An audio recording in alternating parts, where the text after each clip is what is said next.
When I found my daughter on her knees scrubbing the floor of the $3.6 million mansion I bought for her, she did not even look at me. She just flinched as if expecting a blow. She did not recognize the man standing at the gate was her father.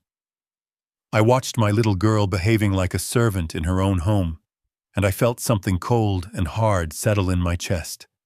I calmly reached into my pocket for my burner phone, dialed my lawyer, and whispered 4 words. Activate option 0. It is time for justice. If you have ever had to fight for your family, hit that like button and subscribe, because this story is about to get very ugly before it gets beautiful. My name is Reginald Blackwood, and I am 72 years old. For the last 13 years, the world thought I was dead. They were wrong. I was just away surviving things most men would not believe. But nothing I endured in those dark years prepared me for the bright, sunny Tuesday when I finally came home to Hidden Hills, California. I stepped out of a yellow taxi that looked like a rust bucket compared to the gleaming machines parked in the driveways of this gated community. I wore a coat that had seen better decades and boots that were falling apart at the seams. To anyone watching, I looked like a homeless man who had taken a wrong turn. But they did not know that the deed to the property at the end of the cul-de-sac was sitting in a steel safe halfway across the world with my signature on it. I walked up the long, winding driveway lined with the imported palm trees I had personally selected years ago. The house was magnificent, a sprawling Mediterranean villa that glowed in the afternoon sun. I had bought this place with cash 13 years ago as a wedding gift for my daughter Sarah. It was supposed to be her sanctuary. But as I got closer, the image of paradise shattered. Near the heavy iron gates, a figure was crouched on the pavement. It was a woman wearing a gray uniform that looked 2 sizes too big and stained with old sweat. She was on her hands and knees, scrubbing a patch of oil on the driveway. I squinted against the sun. She was using a tiny toothbrush. My heart hammered against my ribs as I walked closer. The woman was thin, too thin. Her collarbones stuck out sharply against the fabric of her uniform, and her hands were red and raw. She stopped scrubbing to wipe sweat from her forehead, and that was when I saw her face. It was Sarah. My Sarah. But the light was gone from her eyes. She looked 20 years older than her 32 years. Her hair, which used to be golden and shiny, was dull and tied back in a messy knot. I felt like someone had punched me in the throat. I took a step forward, my boots crunching on the gravel. Sarah flinched violently. She dropped the toothbrush and curled into herself, covering her head with her arms. "Please do not tell him," she whimpered, her voice shaking with a terror that no human being should ever feel. "I promise I will get it clean, sir. I am scrubbing as hard as I can. Please do not report me to the master." The master. The word hung in the air like a poisonous cloud. I stood there frozen, unable to comprehend what I was hearing. "Sarah, look at me," I said, my voice rough from disuse. "It is me. It is Dad." She slowly lowered her arms and looked up at me. Her eyes were empty. There was no recognition, no spark of memory, nothing. She looked at me like I was a stranger, or worse, like I was another threat. "You are not supposed to be here," she whispered, looking around frantically. "If the master sees you, he will be angry. He hates strangers. You need to go, old man. Please go before he hurts us both." She did not know me. 13 years was a long time, but a father knows his child, and a child knows her father. Something was terribly wrong. Before I could say another word, the roar of an engine cut through the quiet afternoon. A silver Porsche 911 tore up the driveway, going way too fast. I had to jump back into the hedges to avoid being hit. The car screeched to a halt just inches from where Sarah was kneeling. She did not move away. She just lowered her head until it touched the pavement like a servant bowing to a king. The driver's side door flew open, and a man stepped out. It was Bradley Cooper, my son-in-law. He was wearing a suit that probably cost more than the taxi I arrived in, and a watch that glared in the sunlight. He looked exactly the same as I remembered him, only now, his face was heavier with arrogance. From the passenger side, a woman stepped out. It was not Sarah. It was a younger woman with dark hair and sharp features, wearing designer sunglasses and holding a tiny dog. This was Courtney. I did not know who she was, but the way she clung to Bradley told me everything. Bradley walked around the front of the car and looked down at Sarah. He did not ask if she was okay. He did not help her up. Instead, he kicked the plastic bucket of soapy water she had been using, sending it skidding across the driveway, water splashing onto Sarah's uniform. "I told you to have this oil stain gone before I got home," Bradley shouted, his face twisting into a mask of rage. "You are useless, Sarah. Absolutely useless. Do I have to do everything myself?" Sarah scrambled to grab the bucket, her hands shaking so hard she could barely hold it. "I am sorry, Bradley." "I mean, sir," she stammered. "I tried, but the stain is deep. I will scrub harder. I promise." Courtney laughed, a high-pitched, cruel sound that made my blood boil. "Oh, leave it, babe," she said, looking at Sarah with pure disgust. "She is too stupid to do it right. Just hire a professional service and take the money out of her food budget. She eats too much anyway." That was it. The dam inside me broke. I stepped out from the hedges, my hands balled into fists in my coat pockets. "Do not speak to her like that," I growled, my voice low and dangerous. Bradley spun around, startled. He looked me up and down, taking in my ragged coat, my dirty boots, and my unkempt gray beard. He curled his lip in a sneer. "Who the hell are you?" he demanded, stepping between me and Sarah as if protecting his property. "How did you get in here? This is a private residence. Get off my land before I call the cops and have you thrown in a cell." I looked at him and then at Sarah, who was still on her knees, trembling. I wanted to tear him apart right there.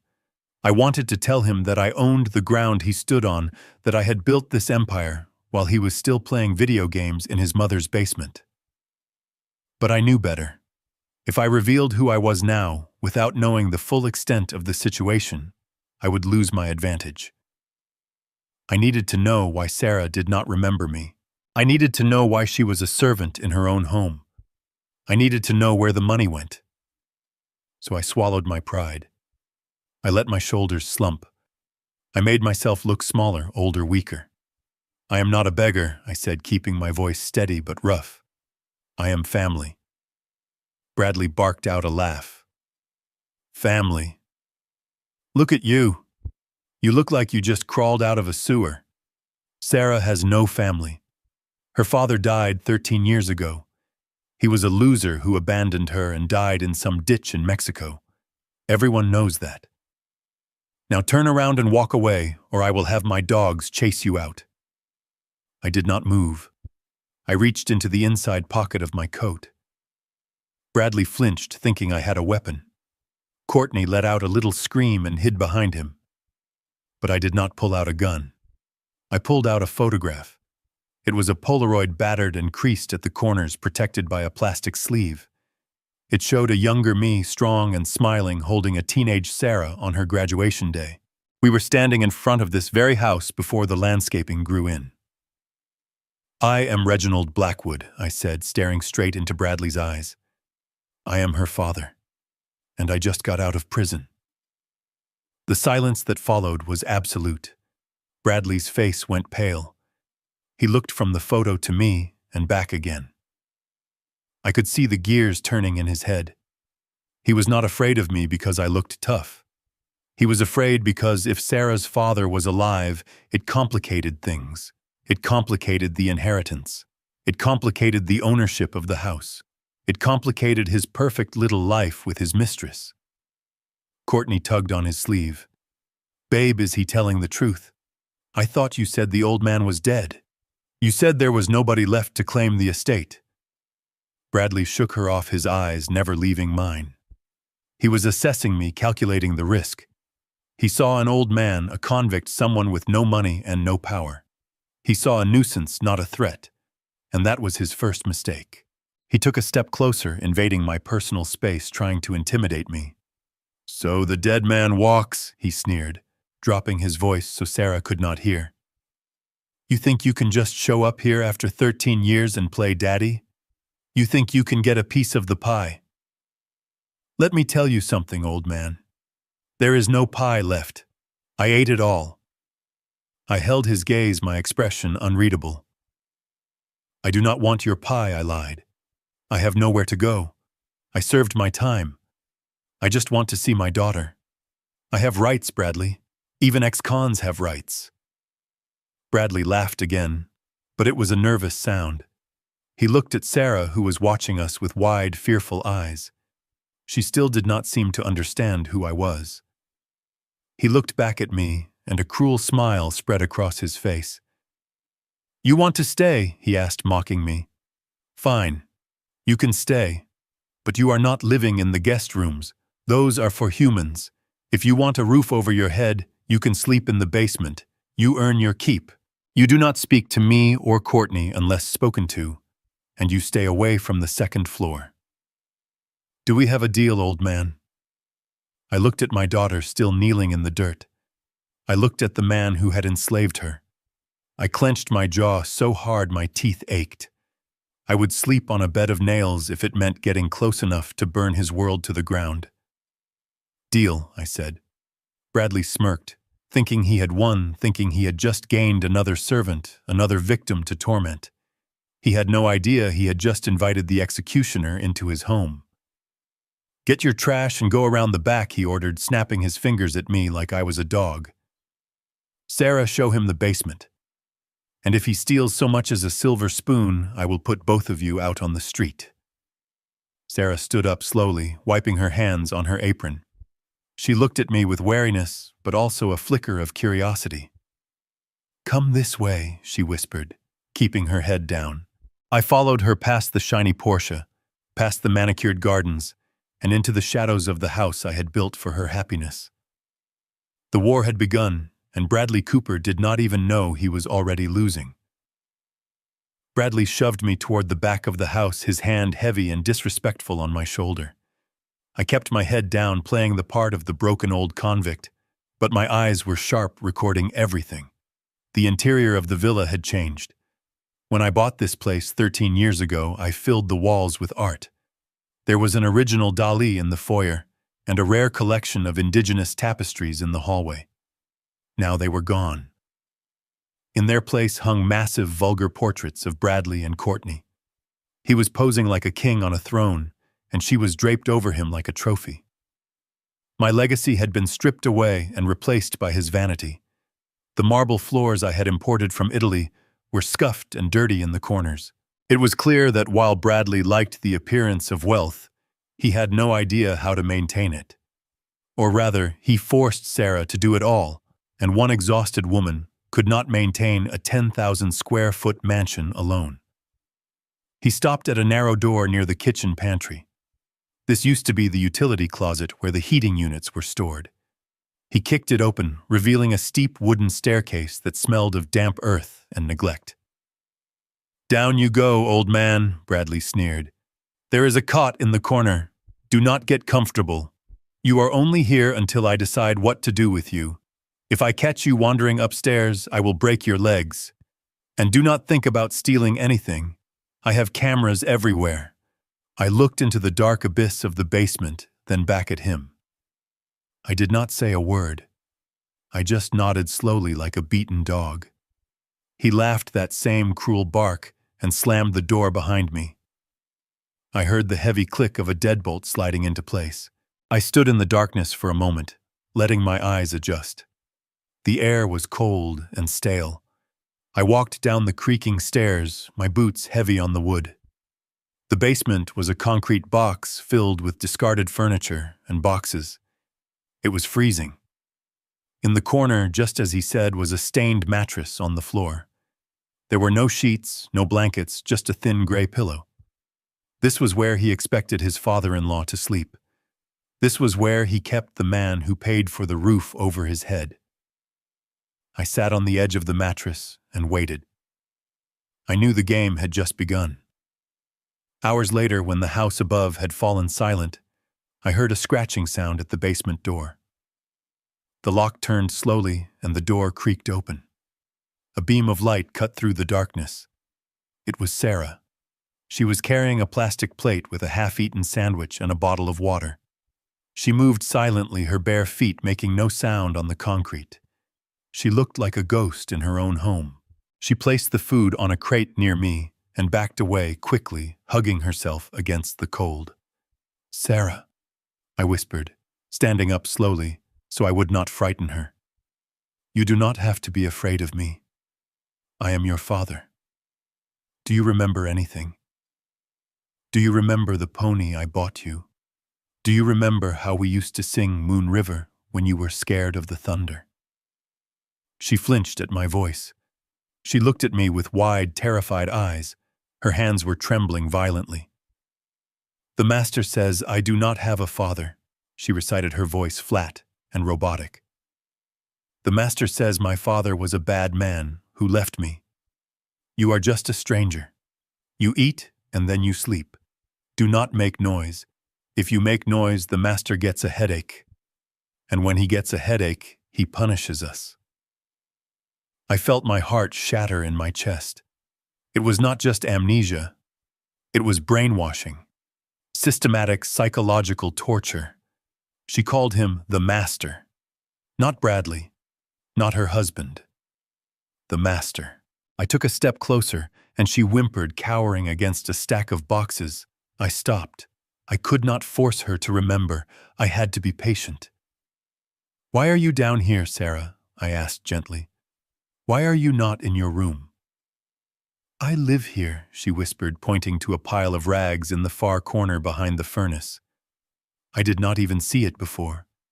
It was a nest like an animal would make. "The master says I am not allowed upstairs at night. I am dirty. I make the sheets dirty. I have to stay here where I belong." I looked at the pile of rags, then at my daughter, the heiress to a dynasty, sleeping next to a furnace like a stray dog. Rage, hot and blinding, flooded my veins. I wanted to run upstairs and strangle Bradley Cooper with my bare hands. I wanted to burn this house down with him inside. But I forced myself to breathe. Violence would only get me arrested, and Sarah would be left alone with him. I needed to be smarter. I needed to be colder. "Go to sleep, child," I said, my voice thick with unshed tears. "I will watch over you. Nothing will hurt you tonight. Not while I am here." She stared at me for a long moment, confusion warring with fear in her eyes. Then she scurried back to her corner and curled up on the rags, pulling a thin blanket over her head. I watched her until her breathing evened out. I did not sleep. I prowled the basement like a caged tiger looking for answers. On a dusty shelf near her sleeping area, I saw a small orange prescription bottle. It looked out of place among the cobwebs and old paint cans. I picked it up and squinted to read the label in the dim light coming from the small high window. The name on the bottle was Sarah Cooper. The prescribing doctor was a name I did not recognize, Dr. Aris Thorne. I read the drug name, clozapine. My blood ran cold. I knew what this was. It was a heavy-duty antipsychotic used for severe schizophrenia. It was a chemical lobotomy, and the dosage was insane. 3 times the normal limit. I opened the bottle and shook a pill into my hand. It was a small yellow tablet. Innocuous. Deadly. This was why she was a zombie. This was why she had no memory. They were not just beating her down, they were drugging her into submission. They were frying her brain so she would be a compliant slave. This was not medical care. This was poison. I looked at Sarah sleeping fitfully in the corner, twitching in her drug-induced dreams. They had stolen her mind. They had stolen her life. And they were doing it right under the nose of the law, using a prescription pad as a weapon. I tipped the pill into my pocket. I needed evidence. I needed to know exactly what was in this and how much damage it had done. I put the bottle back exactly where I found it. My hand was shaking not from age but from a fury so profound it felt like ice in my veins. Bradley Cooper had made a fatal error. He thought he was dealing with a helpless old man. He did not know he was dealing with a man who had survived the cartels, a man who knew how to dismantle an enemy piece by piece. I retreated to the shadows furthest from the stairs. I sat on a crate and reached for my left boot. It was old leather, cracked and worn, but the heel was thick and solid. I twisted the heel to the right. It clicked and detached, revealing a hollow compartment. Inside, wrapped in protective foam, was a device no larger than a credit card. It was a satellite phone, encrypted, military-grade, untraceable. It was the only thing I had brought back from my years in exile. I powered it on. The tiny screen glowed with a faint blue light. I had no signal in this concrete tomb, but I knew the uplink protocol. I held it up toward the small basement window, pressing it against the glass. It searched for a satellite. 1 bar, 2 bars, connected. I typed a message with my thumbs, my movements fast and precise. The old man was gone. The operator was back. To Sullivan. Secure line. Subject Sarah Blackwood. Condition critical. Evidence of chemical restraint. Obtained sample of unknown antipsychotic. Need immediate toxicology analysis and background on Dr. Eris Thorne.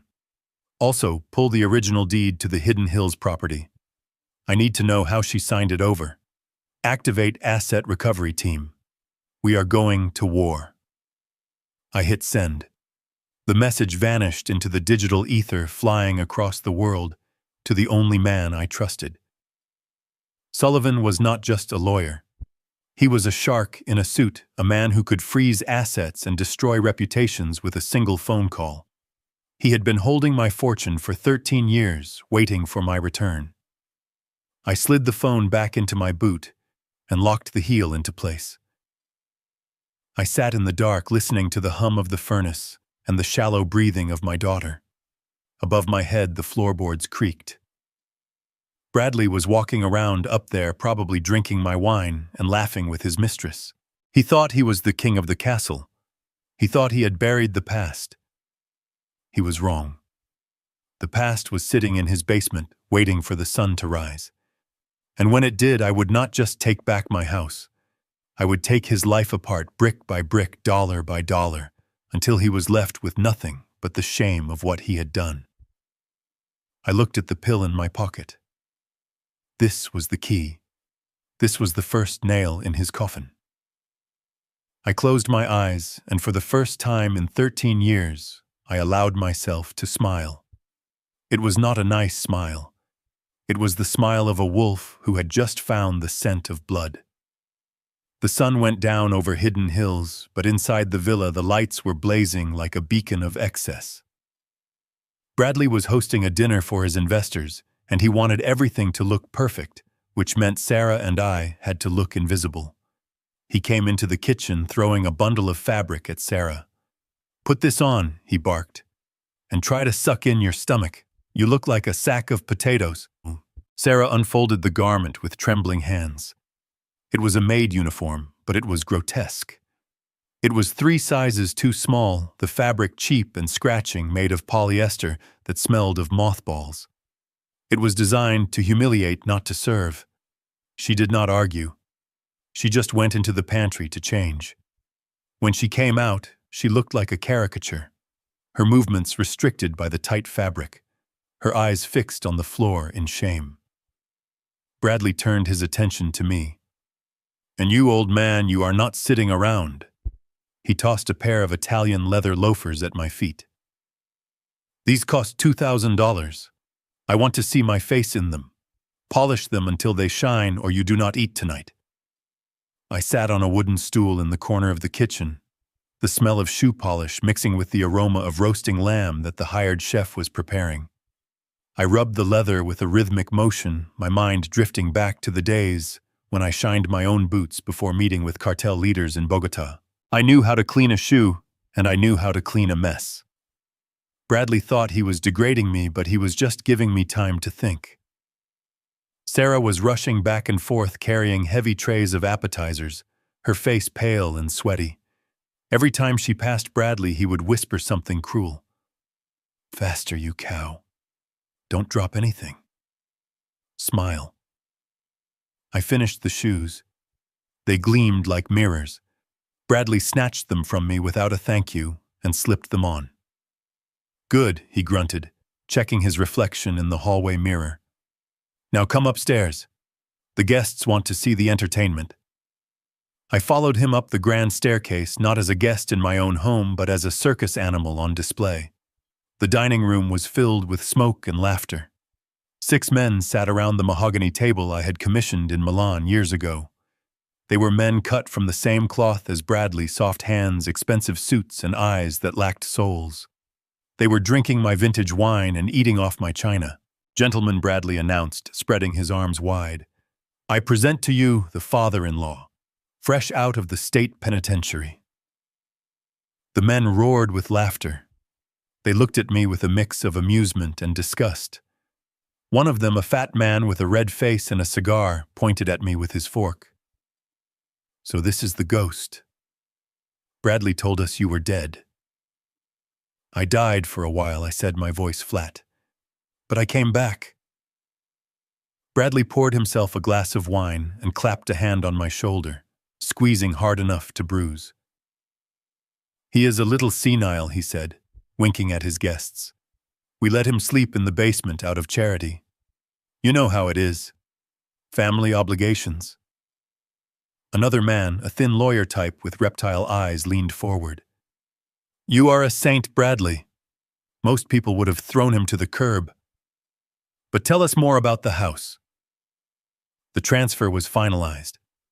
Bradley beamed, puffing out his chest. Oh, absolutely. It was a masterstroke, if I do say so myself. Since my dear wife Sarah was unfortunately diagnosed with early-onset dementia and severe incompetence, the court granted me full conservatorship. I am the legal guardian of her person and her assets. The lawyer nodded approvingly. Smart move. Conservatorships are the golden ticket. You control the money, you control the decisions, and you have zero liability. And since the property was technically in her name, it is all mine now, Bradley finished, clinking his glass against the lawyer's. I transferred the deed last week. Just to keep it safe, of course. We would not want Sarah making any bad decisions in her condition. I stood there, my hands clasped behind my back, listening to him confess to grand larceny and fraud, as if he were discussing a golf handicap. He had used the medical records he forged to declare Sarah incompetent. He had used the legal system to strip her of her rights. It was the same game con artists had been playing for decades, but Bradley played it with a special kind of malice. He did not just want the money. He wanted to own her. He looked at me, his eyes glittering with malice. Pour the wine, old man. Make yourself useful. I took the bottle. It was a Chateau Margaux 1996. I remembered buying it at an auction in London. I moved around the table, pouring the wine with the steady hand of a man who used to dismantle explosives. I listened to them joke about evicting widows and cutting corners on construction projects. They were vultures picking at the carcass of the life I had built. When I reached Courtney, she was sitting at the other end of the table, acting the part of the lady of the house. She was wearing Sarah's diamond necklace. I recognized the stone. I had bought it for Sarah's 21st birthday. Courtney looked at me with a sneer, her lips stained purple with wine. Watch what you are doing, jailbird, she snapped. Do not spill it on my dress. This is silk. I poured carefully, not spilling a drop. But as I turned to leave, she stuck out her foot. It was subtle, a quick movement of her stiletto heel hooking around my ankle. I stumbled. The bottle slipped from my hand, but I caught it before it hit the floor. However, a splash of red wine flew out and landed on the sleeve of my ragged coat, and a few drops hit the white tablecloth. The room went silent. Courtney let out a dramatic gasp. Look what you did, she shrieked, standing up and pointing a manicured finger at me. You clumsy idiot! You ruined the table setting. Bradley, look at this mess. Bradley was on his feet in a second. His face turned a violent shade of red.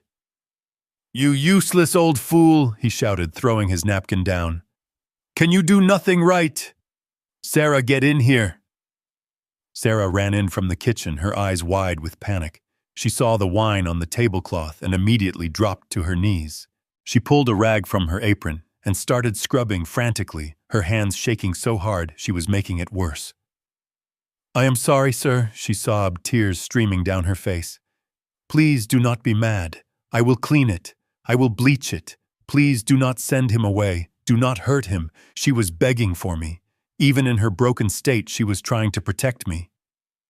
Courtney stood over her, laughing softly, enjoying the show. "Look at them," she said to the guests. "Like father, like daughter. Both of them are pathetic. Maybe we should make him lick it up. That would teach him a lesson." I felt a heat rise in my chest that had nothing to do with the temperature of the room. It was the cold, focused rage of a soldier. My hand twitched toward the steak knife lying on the table.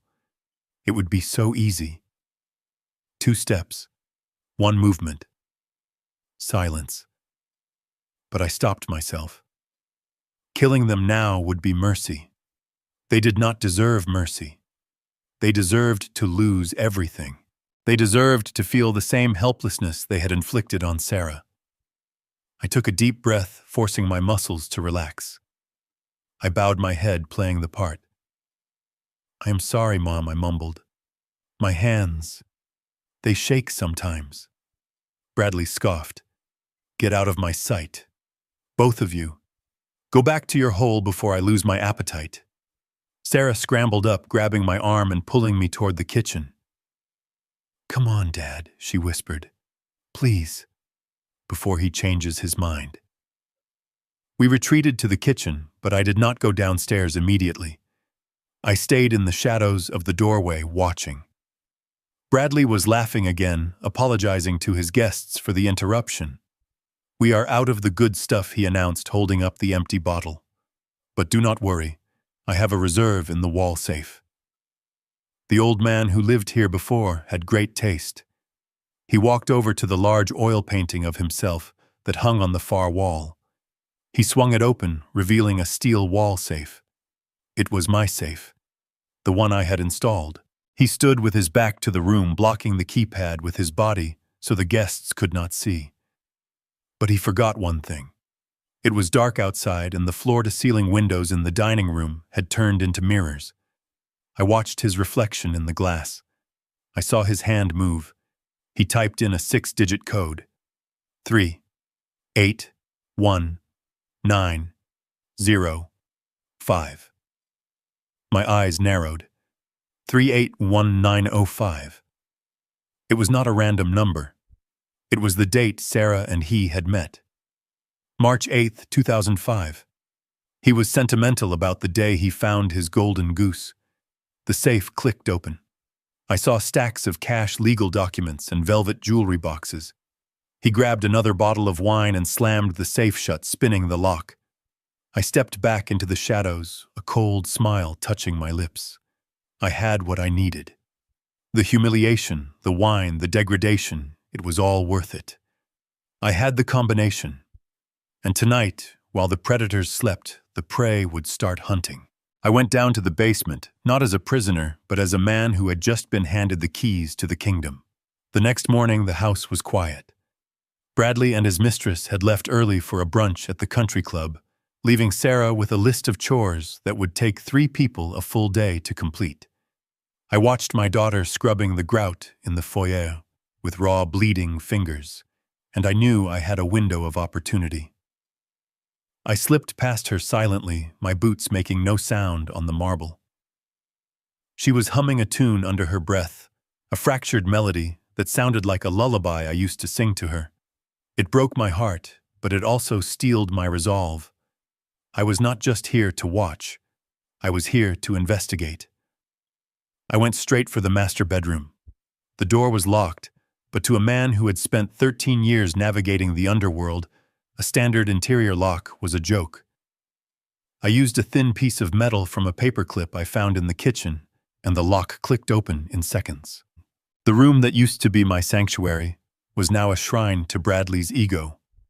Mirrors on the ceiling, animal skin rugs on the floor, and the smell of cheap musk hanging in the air.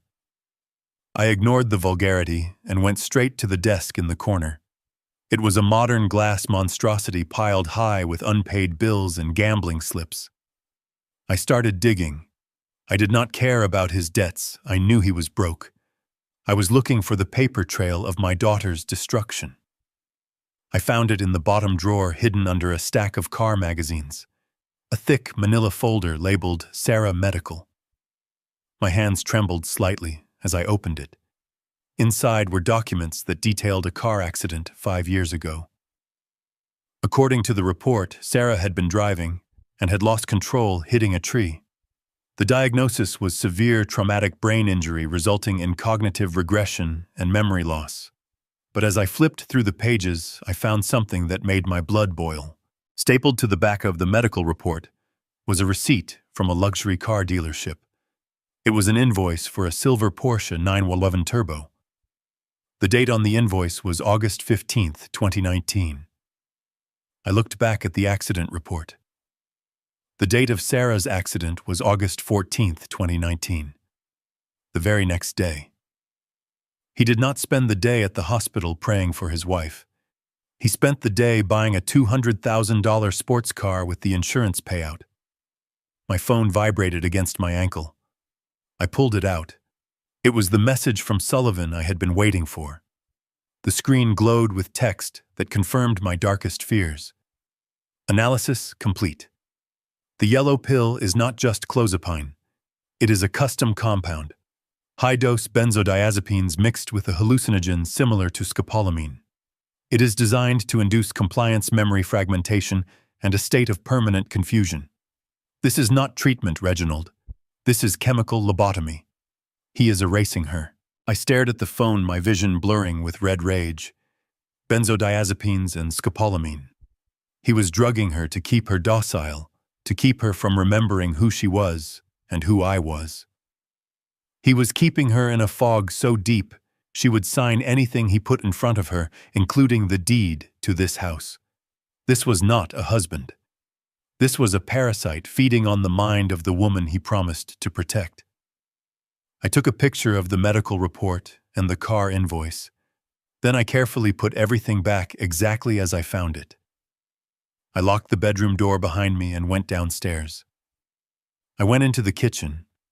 I could hear Sarah in the laundry room, the rhythmic thumping of the washing machine covering the sound of my movements. I went to the cabinet where they kept her medicine. I took the orange bottle down. My hand moved with the speed of a magician. From my pocket, I pulled a small plastic bag. Inside were simple yellow vitamin B tablets I had found in the pantry earlier. They looked almost identical to the poison he was feeding her. I dumped the toxic pills into my pocket and filled the orange bottle with the vitamins. It was a risk. If she went into withdrawal, it would be messy. But it was better than letting her brain rot for one more day. I needed her to wake up. I needed the fog to lift.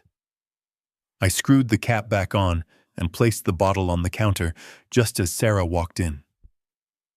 She looked exhausted, her eyes glazed over. "Time for your medicine, Sarah," I said, my voice gentle. She looked at the bottle and flinched. "No, please," she whispered. "It makes me tired. It makes the shadows move." "You have to take it, child," I said, forcing a smile I did not feel. "The master wants you to be healthy." She nodded obediently, conditioned to follow orders. She took the bottle, shook out 2 of the vitamin tablets, and swallowed them dry. I watched her throat move. I wanted to scream. I wanted to tell her that I was saving her. But I had to play the long game. The vitamins would flush her system. In 24 hours, the hallucinations would stop. In 48 hours, her memory would start to flicker back. And when it did, I would be there to catch her. Suddenly, the front door slammed open. Heavy footsteps echoed in the hallway. Bradley was back early. Too early. He stormed into the kitchen, his face flushed with anger and alcohol. He stopped dead when he saw me standing near Sarah. The air in the room instantly grew heavy with violence. "What are you doing in here, old man?" he spat, throwing his keys on the counter. I told you to stay in the basement during the day. And you, Sarah, why are you not scrubbing the patio? I was just getting water, sir, I mumbled, lowering my head. Liar, Bradley shouted. He crossed the room in 2 strides and grabbed Sarah by the arm. He yanked her so hard she stumbled and fell against the refrigerator. I told you not to talk to him. I told you he is dangerous. Are you plotting something? Is that it? Are you two plotting against me in my own house? No, Bradley. Please, Sarah cried, cowering away from him. We were not talking. I took my medicine. I promise. He raised his hand and slapped her. The sound was like a whip crack in the kitchen. Sarah cried out and fell to the floor, holding her cheek. That was it. The mask slipped. I stepped forward, my hands coming out of my pockets. Do not touch her again, I said, my voice dropping an octave into a growl that had terrified men much harder than him. Bradley spun around, his eyes widening in surprise. You want to be a hero, old man, he sneered. You want to protect the retard. He reached into his jacket and pulled out a gun. It was a chrome-plated pistol, flashy and expensive, just like everything else he owned. He pointed it directly at my chest. This is my property, he yelled, his hand shaking slightly. I can shoot you right now and tell the police you attacked me. Who are they going to believe? The wealthy grieving husband or the ex-con trespasser? Get back in your hole before I paint the kitchen with your brains. I looked at the gun, then at his eyes. He was scared. A man with a gun who is scared is dangerous, but a man who knows he is losing control is worse. I slowly raised my hands, not in surrender, but in a gesture of calm. I backed away toward the basement door, my eyes never leaving his. I memorized the way he held the weapon, his finger too tight on the trigger. He did not know how to use it. But today was not the day to test that. I am going, I said quietly. Just calm down. Bradley kicked Sarah in the leg. Get up, you useless cow. Go to your room and lock the door. And you, old man, if I see your face before tomorrow morning, I will not hesitate. I backed into the darkness of the basement and closed the door. I heard the lock slide home. I sat on the stairs in the dark, listening to him screaming at my daughter upstairs. My hands were steady, but my heart was burning. He had pulled a gun on me. He had escalated the game. Good.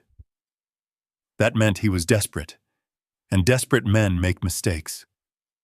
I touched the pocket where the stolen poison pills were hidden. I had the evidence. I had the witness, and soon I would have my daughter back. The countdown had begun. I stared down the barrel of the chrome-plated pistol and saw my death, reflected in Bradley Cooper's wide, panicked eyes. His hand was shaking so badly, the muzzle drifted in erratic circles over my chest. A smarter man would have begged. A weaker man would have dropped to his knees and pleaded for his life. But I had spent the last decade staring down men who killed for sport, and Bradley was just a frightened amateur holding a toy he did not understand. I knew he did not have the guts to pull the trigger in cold blood, but accidents happen when cowards get nervous. I needed to freeze him, not with force, but with fear. Go ahead, Bradley, I said, my voice dropping to a conversational whisper that seemed to echo in the silent kitchen. Pull the trigger. Put a bullet in my heart right here on the Italian marble. But before you do, ask yourself one question. Do you know what is buried under the concrete slab in the old garage? Bradley blinked, the gun dipping slightly. What are you talking about, old man? You are crazy. Am I asked, taking a slow, deliberate step toward him. I bought this house 13 years ago, Bradley. I renovated it from the ground up. And when they poured the foundation for the detached garage, there was a little discrepancy with a contractor who tried to extort me. He disappeared. The concrete was poured the next morning. I saw the color drain from his face. It was a lie, of course. I was a businessman, not a murderer. But Bradley was a con artist, and con artists always believe that everyone else is as dirty as they are. He knew the world was full of skeletons because his closet was bursting with them. He swallowed hard, his eyes darting toward the window that overlooked the driveway. If you shoot me, I continued, pressing my advantage, the police will come. They will investigate. They will bring in forensic teams and cadaver dogs. And when those dogs start barking at the garage floor, they will dig. And they will find what I left there. And they will find what you have been hiding too. Are you ready for them to start digging, Bradley? Are you ready for them to look closely at Sarah's accident report? He lowered the gun. The threat of an investigation terrified him more than the man standing in front of him. He was a parasite who thrived in the dark, and I had just threatened to turn on the floodlights. "Get downstairs," he hissed, backing away until he hit the counter. "Get in the basement and lock the door. If I hear a sound, if you so much as sneeze, I will burn this house down with you in it." I did not smile, though I wanted to. I had won. I turned my back on him, a final gesture of dominance, and walked calmly to the basement door. I stepped into the darkness and heard the heavy deadbolt slide home, sealing me in. I sat on the cold concrete floor and listened to his footsteps retreat. I was a prisoner in my own home, locked in a damp box while a predator slept in my bed. But the darkness did not scare me. I had lived in darkness for 13 years. 13 years ago, I did not abandon my daughter. I was taken. I had flown to Mexico to close a deal on a chain of resorts. I never made it to the meeting. I was grabbed off the street by a rival cartel who wanted my land. They threw me in a hole in the ground, a literal pit in the desert, covered by a metal grate. They demanded a ransom that no one could pay because I had frozen my assets to protect Sarah. For 5 years, I lived in that hole. I ate scraps. I drank rainwater. I kept my sanity by replaying memories of Sarah's childhood in my mind. When I finally escaped during a raid, I was a ghost. I had no money, no ID, and a price on my head. I could not come home. If I contacted Sarah, the people hunting me would find her. So I died. I let the world believe Reginald Blackwood was gone. I stayed in the shadows, rebuilding my fortune dollar by dollar, brick by brick, waiting for the day it was safe to return. I sent letters, hundreds of them. I sent them through intermediaries, through lawyers, through encrypted channels. I told her I loved her. I told her to be safe. Now I knew where those letters went. Bradley had intercepted them. He had erased me from existence so he could rewrite history. He had turned my sacrifice into a weapon against my daughter. He told her I was a junkie, a loser, a man who left because he did not love her. He poisoned her mind against me long before he started poisoning her body with drugs. I clenched my fists in the dark. I had stayed away to protect her, and my absence had destroyed her. That guilt was a heavier weight than any chain. But guilt is useless unless you turn it into fuel. I was done mourning the lost years. It was time to fight for the future. I stood up and walked to the door. It was a solid oak door reinforced with steel, but the lock was a standard residential deadbolt. Bradley had installed it to keep Sarah in, not to keep a professional out. I pulled a thin piece of high-tensile wire from the hem of my coat. It was a tool I always carried, a habit from my days on the run. I slid it into the keyhole. I closed my eyes, feeling the pins inside the mechanism. Click, click, click. The lock turned with a soft snap. I pushed the door open just an inch. The house was silent. It was 3 a.m, the witching hour. I slipped off my boots and moved into the hallway in my socks. I was a shadow drifting through the corridors I had designed. I avoided the creaky floorboard on the 3rd step. I knew the rhythm of this house better than the man who claimed to own it. I crept up the stairs to the 2nd floor. The door to the master bedroom was slightly ajar. I could hear the rhythmic snoring of Bradley and the soft breathing of Courtney. They slept the sleep of the arrogant, believing they were untouchable.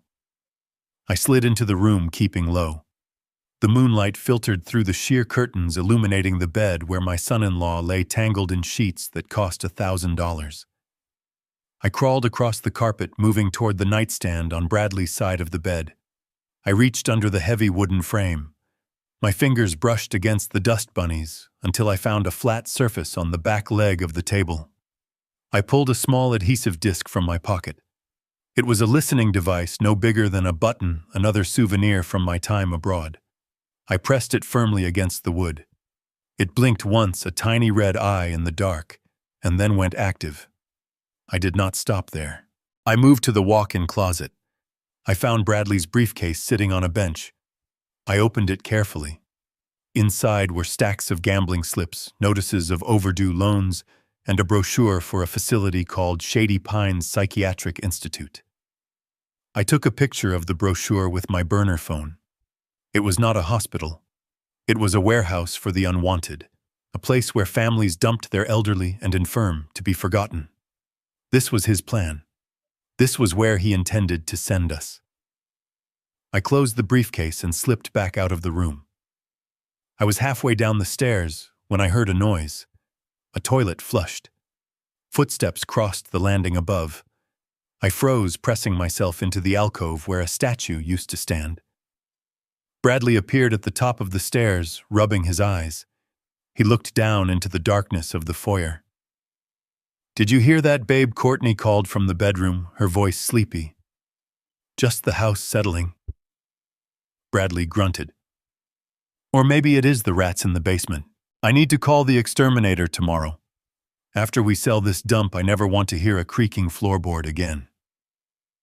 He turned and went back into the bedroom, slamming the door. I let out a breath I did not know I was holding. Sell the dump. He was moving faster than I thought.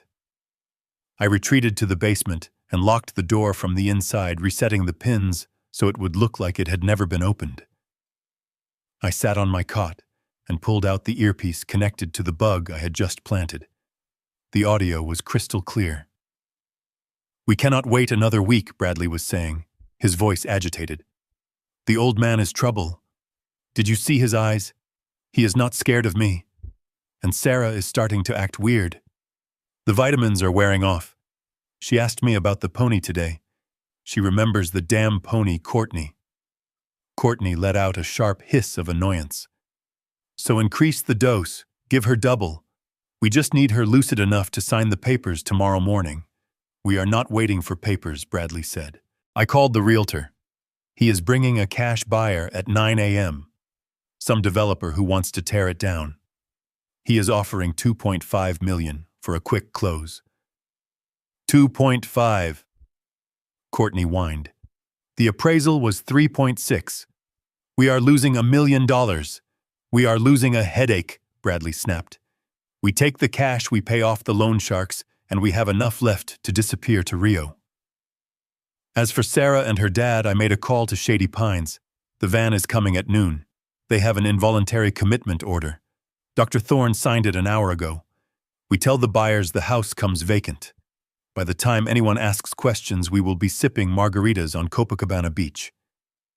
I took the earpiece out. My hand was trembling. Tomorrow. They were selling my house tomorrow morning. They were shipping my daughter to a nightmare facility at noon.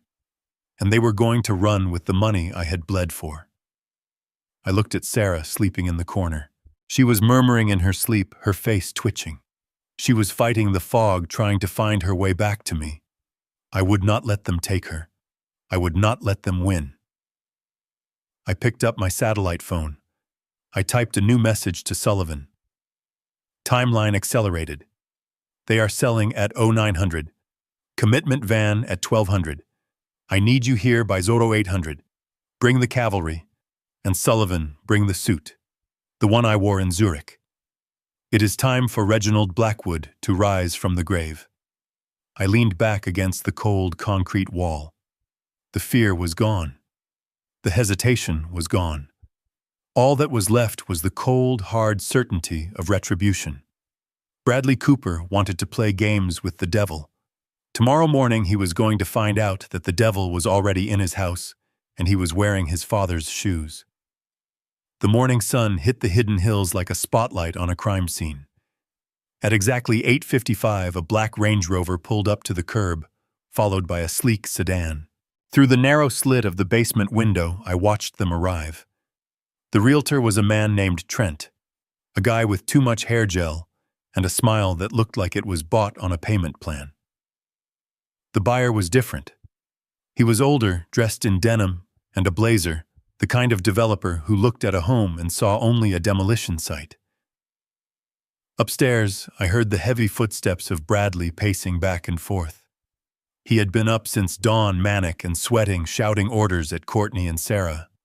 He had locked the basement door from the outside with a new padlock he must have found in the garage. He thought a piece of cheap steel could hold me. He thought he was in control. He came to the door one last time, kicking it with his heel. "Listen to me, old man," he hissed through the wood. "If you make a sound, if you so much as cough, I will come down there and finish what the cartel started. Do you hear me?" Silence. I did not answer. I was busy. I was applying a thin layer of grease to the hinge pins of the door. The padlock was on the outside, yes, but the hinges were on the inside. It was a rookie mistake, a structural flaw. Bradley knew how to wear a suit, but he did not know how to build a prison. I heard the front door chime. The game was on. I waited until I heard the murmur of voices in the foyer. They were doing the initial walkthrough, the handshake, the fake pleasantries. Bradley would be charming them, offering them espresso, telling them how much it pained him to sell his beloved family estate. I popped the hinge pins out with a screwdriver I had swiped from his toolbox. It took 3 seconds. The heavy door leaned inward, hanging by the lock, but open enough for me to slip through. I did not rush. I adjusted my coat. I rubbed some coal dust from the furnace onto my face. If I was going to be the crazy old man, I needed to look the part. I crept up the hallway, my boots silent on the runner. I could hear them in the living room. "The foundation is solid, Trent," the realtor was saying, his voice booming. "This is Hidden Hills construction. You could park a tank on this slab." Bradley laughed, a nervous titter. "Absolutely. We have never had a single issue. No cracks, no settling. It is pristine." "That is funny," I boomed, stepping out from the shadows of the hallway. "Because last time I checked, the north retaining wall was shifting 2 inches a year, and the subfloor in the kitchen is rotting from that slow leak behind the dishwasher." The silence in the room was absolute. Bradley spun around his face, draining of color until he looked like a corpse.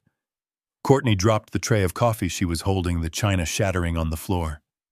The developer stared at me, his eyes wide, taking in my dirty face, my wild hair, and the intense authority in my voice. "Who the hell is this?" the developer asked, looking from me to Bradley. Bradley stammered, stepping in front of me, trying to use his body as a shield. "He is nobody. He is the gardener. He is mentally unstable. We fired him years ago, but he keeps coming back. Do not listen to a word he says." "The gardener," I repeated, letting out a dry cackle. "I am the man who poured the concrete, Bradley. I am the man who knows where the bodies are buried." Literally. I turned to the developer, ignoring Bradley's attempts to grab my arm. "Listen to me, sir. You look like a smart man. You buy this place, you are buying a money pit. The wiring is not up to code. The pool is leaking into the hillside. One heavy rain, and this whole multi-million-dollar facade slides right down into the canyon. Ask him for the permits. Ask him about the unpermitted guest house foundation." The developer looked at Bradley, his expression hardening. "Is that true? Do you have the permits for the grading?" Bradley was sweating profusely now, sweat dripping down his forehead. "Of course I do. I mean somewhere. I have to find them. This man is lying. He is crazy. Get out of here, old man." I stepped closer to the buyer, lowering my voice to a conspiratorial whisper. "And the mold. Did he tell you about the black mold behind the drywall in the master bedroom? They just painted over it. You can smell it if you get close enough. It is toxic." The developer took a step back, covering his nose instinctively. He looked at the house, then at Bradley with disgust. You know what he said, buttoning his jacket. I think I am going to pass. I do not do mold, and I certainly do not do crazy gardeners. Come on, Trent. Show me the other property. Wait, Bradley screamed, chasing after him. He is lying. The house is perfect. I will drop the price. 2 million. 2 million cash. The developer did not even look back.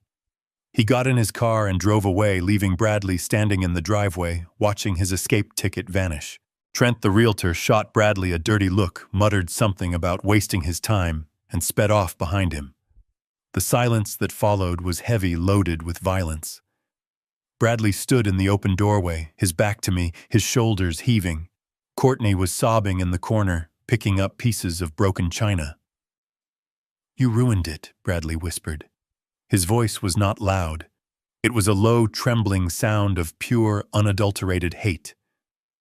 You ruined everything. He turned around slowly.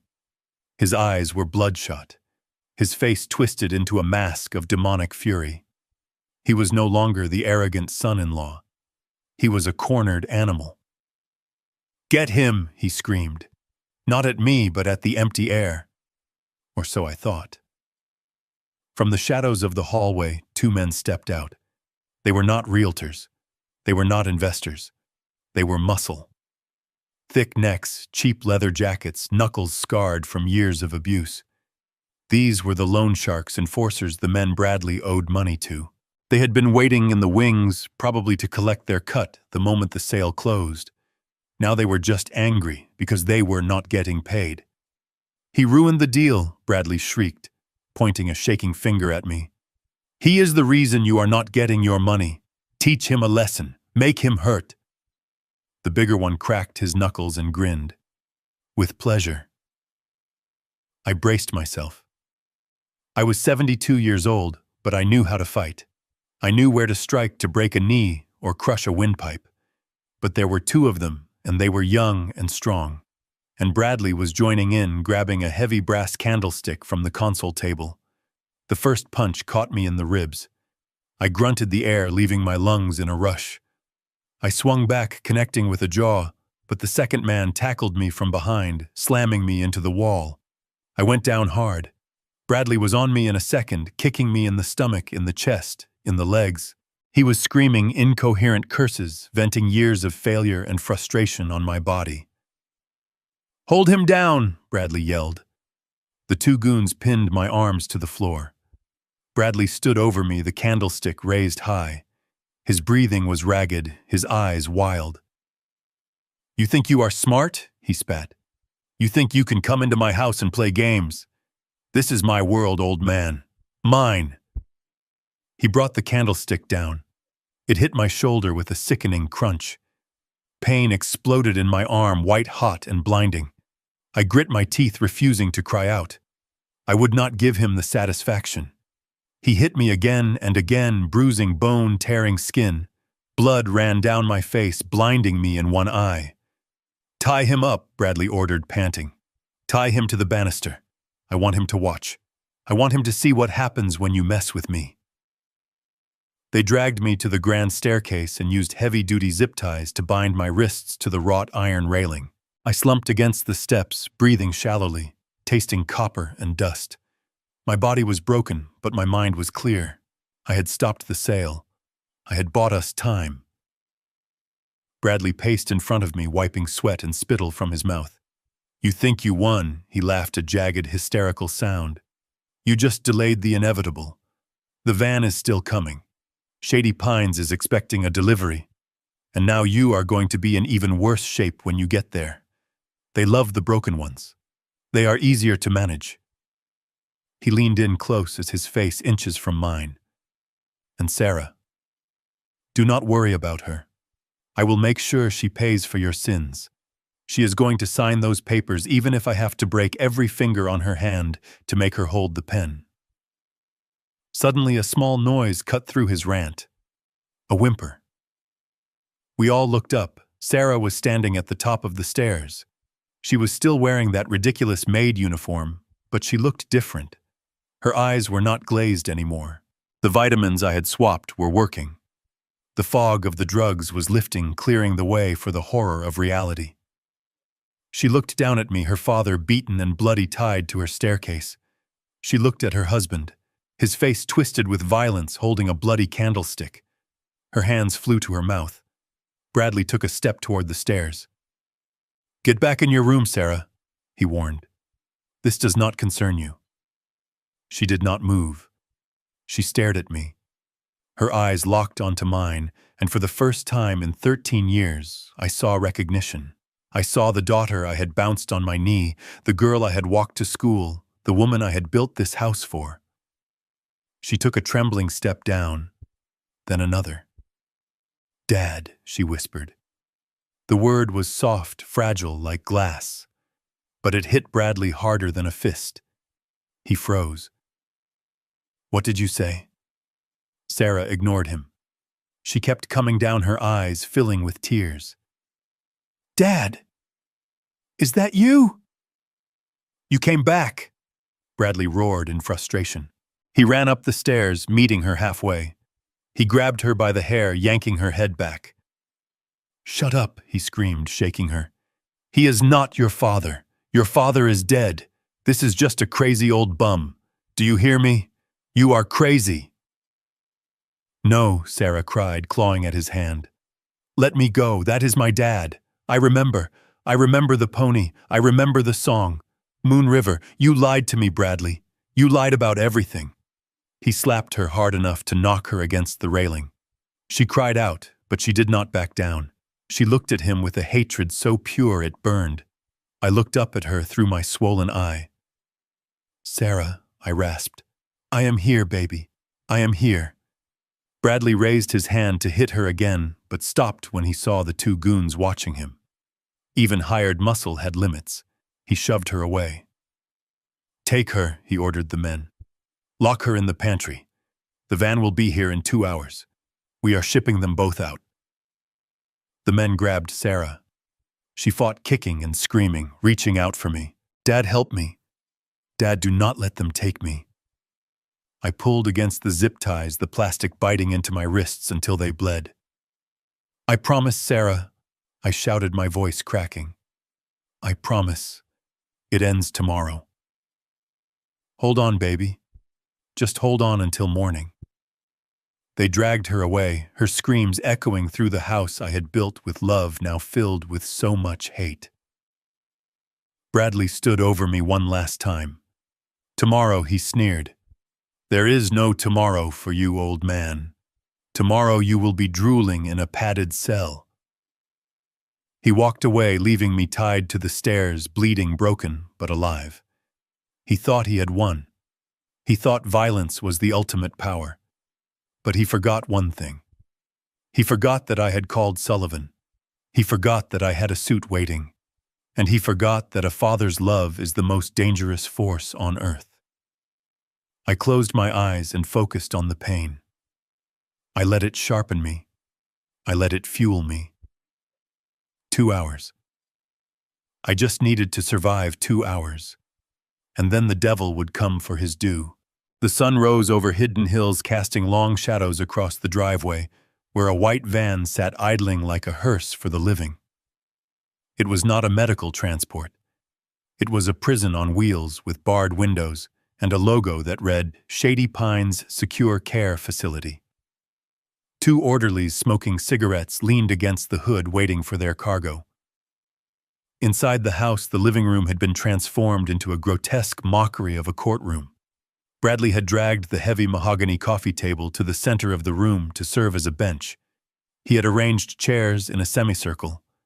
It was theater, pure and simple, designed to give a veneer of legality to a kidnapping. I sat on a wooden chair, my hands no longer zip-tied, but resting heavily on my knees. My shoulder throbbed with a dull, sickening rhythm where the candlestick had hit me. My face was swollen, my lips split, but my eyes were clear. I watched them set the stage. Bradley was wearing a fresh navy suit, his hair slicked back, looking every inch the grieving, concerned guardian. Courtney sat nearby, dressed in black like she was attending a funeral, dabbing at dry eyes with a tissue. She was drinking coffee from one of my porcelain cups, her legs crossed, looking bored and impatient. At 7:30, the players arrived. First came Dr. Thorne, the man who had been poisoning my daughter. He was a small, sweaty man with shifting eyes carrying a thick file that I knew was full of lies. Then came the lawyer, a man named Mr. Sterling, who looked more like a used car salesman than an officer of the court. And finally, the judge. He was not a sitting judge from the Superior Court. He was a retired magistrate Bradley had likely met at the poker tables, a man whose integrity had been sold off years ago to pay for his own vices. They shook hands, laughed softly, and took their places. It was a kangaroo court, assembled in a living room, funded by stolen money. "Bring her out," Bradley ordered. The two goons who had beaten me yesterday dragged Sarah from the pantry. She looked terrible. Her maid uniform was torn and dirty. Her hair was matted. She blinked in the bright morning light, her eyes darting around the room in confusion. When she saw me, she let out a small cry and tried to run to me, but the guards held her back, forcing her into the chair beside mine. "Do not say a word," I whispered to her, not moving my lips. "Just wait." Bradley cleared his throat, and the room went silent. The retired judge adjusted his glasses and opened a folder. "We are here to execute an emergency ex parte guardianship order for Sarah Cooper and her biological father, Reginald Blackwood," he announced, his voice bored and bureaucratic. "Due to the immediate threat of harm to themselves and others, we are bypassing the standard hearing procedures. Dr. Thorne, please present your findings." Dr. Thorne stood up, smoothing his cheap suit. He did not look at me. He looked at the floor, at his papers, anywhere but at the victims. "Your Honor," he began, his voice oily. "I have been treating Mrs. Cooper for 5 years. Her condition has deteriorated rapidly. She suffers from severe cognitive regression, paranoid delusions, and violent outbursts. She is no longer capable of basic self-care. As for Mr. Blackwood, my evaluation yesterday confirmed advanced senile dementia, compounded by aggressive antisocial personality disorder. He believes he is a wealthy tycoon. He is a danger to this family." I sat there, stone-faced. I did not scream. I did not object. I watched the clock on the mantelpiece. 7:45. Sullivan was 15 minutes away. I had to endure 15 minutes of lies. Bradley stood up next. He wiped a non-existent tear from his eye. "Your Honor, this is the hardest thing I have ever had to do. I love my wife. I have spent every penny I have trying to help her. I brought her father here hoping it would spark a memory, but he just attacked me. He tried to burn the house down. Look at my face." He pointed to a small scratch on his cheek, probably self-inflicted. "I am terrified for my safety and the safety of my wife. I just want them to be somewhere safe where they can get the help they need. I am willing to bear the burden of managing the estate to pay for their care." It was a masterclass in manipulation. He painted himself as the martyr, the saint carrying the weight of a broken family. Courtney nodded along, sniffing loudly at the appropriate moments. The judge nodded, scribbling notes that meant nothing. It was all a formality. The decision had been made the moment Bradley transferred the bribe money. "Reginald," the judge said, looking at me over his spectacles, "do you have anything to say for yourself? Do you understand that you are being remanded to a secure facility for the remainder of your natural life?" I looked at the judge. I looked at Bradley, who was smirking behind his hand. I looked at my daughter, who was trembling like a leaf. "I understand perfectly," I said, my voice calm and steady. "I understand that you are about to sign a document that will end your career. I understand that perjury is a felony. And I understand that my son-in-law is a gambling addict who owes 6 figures to the mob." "Order," the judge shouted, slamming his hand on the table. "Silence the accused. This outburst only confirms the diagnosis." Bradley leaned forward, his eyes wide with mock fear. "See, Your Honor. He is delusional. He thinks everyone is a criminal. Please sign the order. Get them out of here before he hurts someone. The room grew suffocatingly hot. The air felt thick with corruption. The judge picked up his pen. It was a gold fountain pen, probably a gift from Bradley. He hovered it over the paper. The order of commitment. The document that would strip us of our freedom, our rights, and our names. I watched the tip of the pen. 7:58. Sarah started to cry, a low, keening sound of despair. "Dad," she whispered, grabbing my hand. "Do not let them take us." "Hold on," I whispered back, my eyes on the clock. 7:59. The judge lowered the pen. The ink touched the paper. Bradley let out a breath, his shoulders sagging in relief. Courtney smiled, a true shark smile, showing all her teeth. They thought it was over. They thought they had won. And then the world exploded. The front door did not just open, it disintegrated. There was a thunderous crash as a battering ram hit the solid oak. Wood splintered and glass shattered, spraying across the foyer. The noise was deafening, like a bomb going off in a library. Bradley jumped to his feet, knocking his chair over. "What the hell is that?" he screamed. Before he could move, the foyer was filled with men. But these were not loan sharks. These were 6 men in tactical gear with security printed on their vests, moving with military precision. They fanned out, securing the room, their weapons drawn but lowered. Behind them strode a man who looked like he owned the very air he breathed. He was tall, wearing a bespoke Italian suit that cost more than Bradley's car, and carrying a leather briefcase that looked like a weapon. It was Sullivan, my lawyer, my friend, the hammer of God. And he was not alone. Flanking him was the county sheriff, a man with a star on his chest and a very unhappy expression. "Nobody move!" Sullivan roared, his voice booming off the vaulted ceilings. "This proceeding is illegal. This court is a sham, and everyone in this room is about to have a very bad day." Bradley stood, frozen, his face a mask of shock. "Who are you?" he stammered, his voice cracking. "You cannot barge in here. I am in the middle of a legal hearing. Get out. Get out now." Sullivan did not even look at him. He walked straight to the coffee table and snatched the paper from under the judge's pen. He ripped it in half with a violent motion and threw the pieces in the judge's face. "You are not a judge," Sullivan spat. "You are a retired clerk with a gambling problem. And this," he gestured to the room, "is not a hearing. It is a conspiracy to commit kidnapping and fraud." The sheriff stepped forward, his hand resting on his holster. "Bradley Cooper, you are to step away from the victims immediately." "Dr. Thorne, sit down and keep your hands where I can see them." Courtney let out a shriek and tried to run toward the back door, but one of the security agents blocked her path. His face impassive. "Sit down, ma'am," he said, his voice like gravel. Bradley looked around frantically, realizing his control had evaporated in seconds. He looked at the shattered door, the armed men, the furious sheriff. Then he looked at me.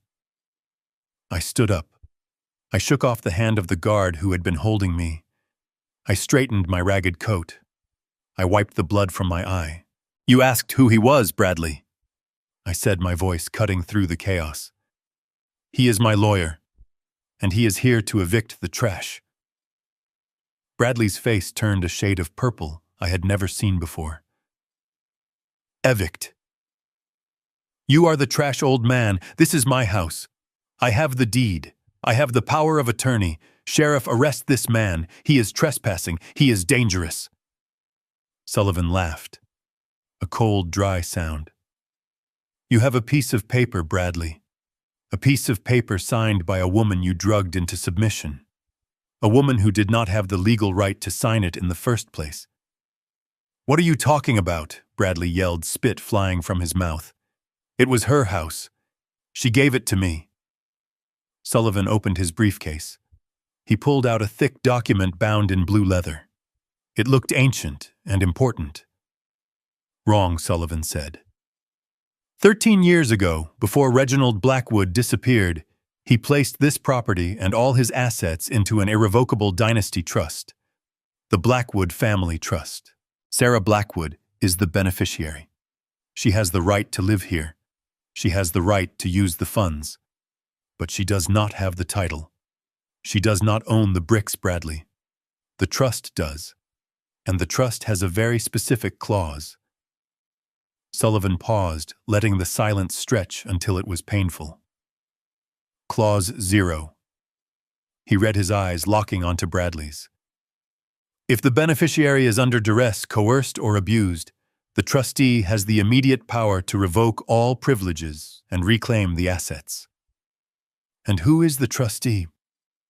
Bradley whispered, his voice trembling. I stepped forward. I took the document from Sullivan.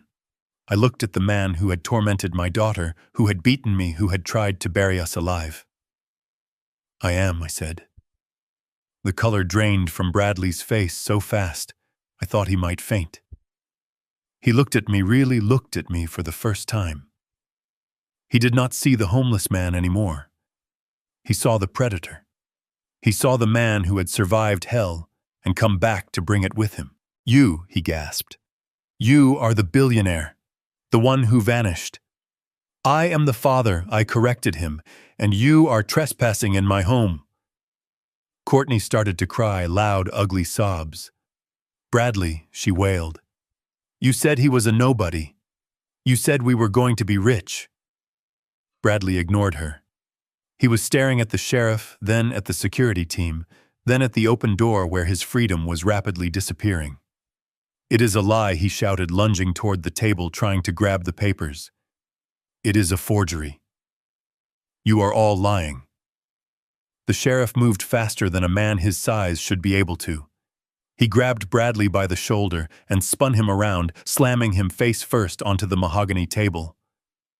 That is enough, the sheriff growled. You have the right to remain silent. Though I suggest you start using it now, because you have dug yourself a hole deep enough to reach China. I watched as they cuffed him.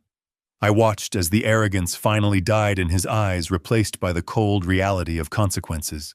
I walked over to Sarah, who was watching the scene with wide, unbelieving eyes. I knelt beside her and took her hands. They were cold, but they were free. It is over, baby, I whispered. The master is gone. Daddy is home.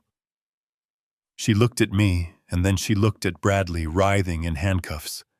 A spark of something returned to her eyes. It was not just memory. It was life. Is he going away? She asked, her voice small. Yes, I said. For a very long time. Sullivan stepped up beside me. We are not done, Reginald. The sheriff is taking them in for the fraud, but we need to nail the coffin shut. We need the rest of the evidence. I stood up and looked at Bradley one last time. He was looking at me with a mixture of hatred and begging. You cannot do this, he spat. I am her husband. I have rights. I reached into my pocket and pulled out the small digital recorder I had retrieved from under his bed before the hearing began. I also pulled out the USB drive containing the data from the bug I planted. You have the right to an attorney, I said. And you are going to need a really good one. Because I have you on tape, Bradley. I have you planning the commitment. I have you admitting to the forgery. And I have something else. I signaled to Sullivan. He nodded and pulled a final document from his briefcase. We dug up the old police report, Bradley, I said. The one from 5 years ago. The car accident. Bradley's eyes went wide with terror. Genuine terror. We know you cut the brake lines, I said softly so only he could hear. We found the mechanic you paid off. He is in custody too. Bradley's knees buckled. The fight went out of him. He sagged against the table, a broken man. Get him out of here, I told the sheriff. Before I forget that I am a civilized man. As they dragged him out screaming and crying, I felt a weight lift off my shoulders that I had been carrying for 13 years. The house was a mess. The windows were broken.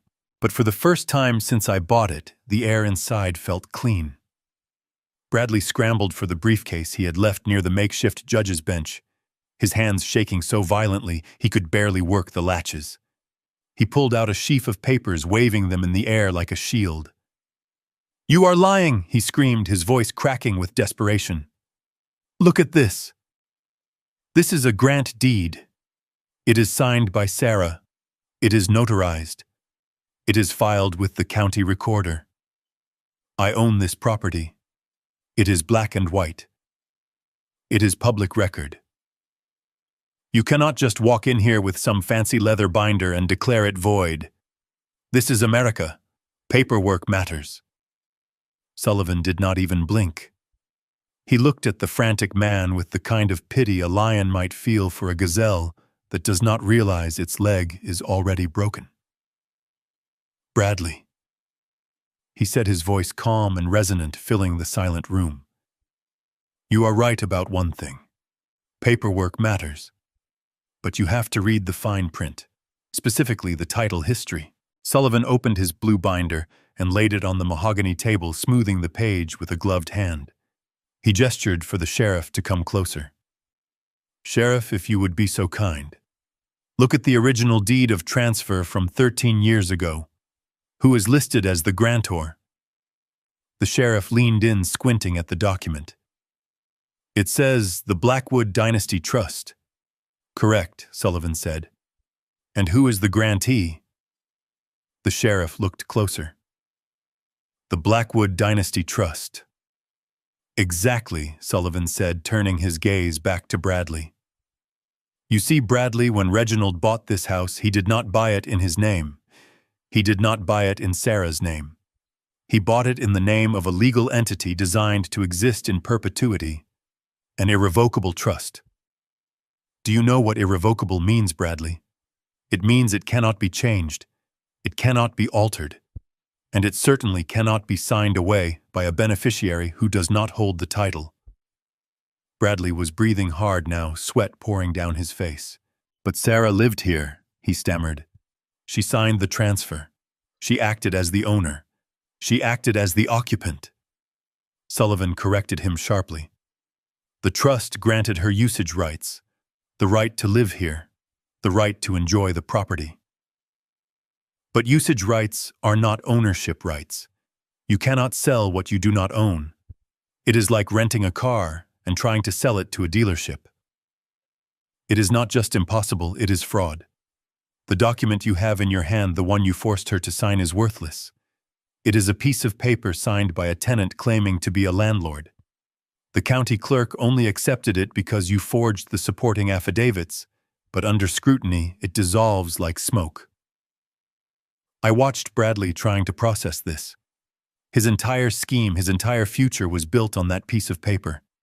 He had brainwashed my daughter, he had drugged her, he had beaten me, all for a signature that had no legal power. "But we have been here for years," Bradley insisted, his voice rising to a shriek. "Possessory rights, squatters' rights, something. You cannot just kick us out." Sullivan closed the binder with a snap. "We are not kicking you out based on property law, Bradley. We are removing you based on the violation of the trust covenant.